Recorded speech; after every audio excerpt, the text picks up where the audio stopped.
In the present prosecution, though Jerome Ersland was justified to shoot Antoine Parker in the head during the robbery attempt, Mr. Ersland is accused of exceeding that lawful authority to employ deadly force when Ersland shot Parker 5 times in the abdomen with a .380 caliber pistol after the failed robbery. It is alleged that Parker was unarmed, lying on his back, unconscious but alive, when he was shot in the abdomen by Ersland. The first view from inside the pharmacy. This is the front door of the pharmacy. You'll see the 2 robbers come in. One has a weapon.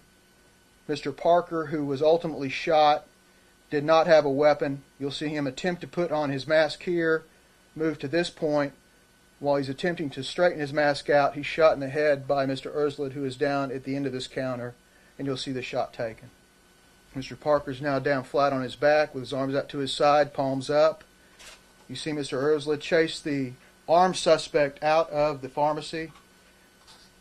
The video skips, but approximately 13 seconds later, Mr. Ersland comes back into the pharmacy, takes a glance at Mr. Parker on the floor, walks down mid part of the counter, unlocks a drawer, pulls a .380 automatic pistol out of the drawer, walks out at close range, fires 5 shots into Mr. Parker's abdomen, gets on the phone to the police. Now the second view from the other side of the pharmacy. This will be from the back of the pharmacy. You'll see the 2 subjects come in at that end, and you'll see Mr. Ersland retrieve his first weapon from approximately here underneath the counter.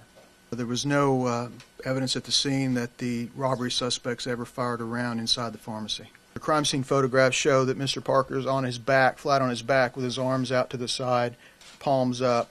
And as you saw, he walks past him one time as he's going out the door to chase the other robber, looks at him. He comes back in, looks at him again. He even puts his gun in his non-shooting hand at that point, has his back to him, and as he walks clear down that counter.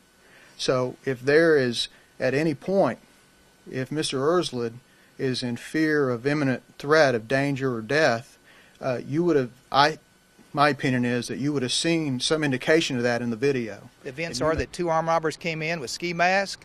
There were 3 employees, a woman that has some disability and a young mother. Mr. Ersland did what he thought was necessary to protect their lives and his life.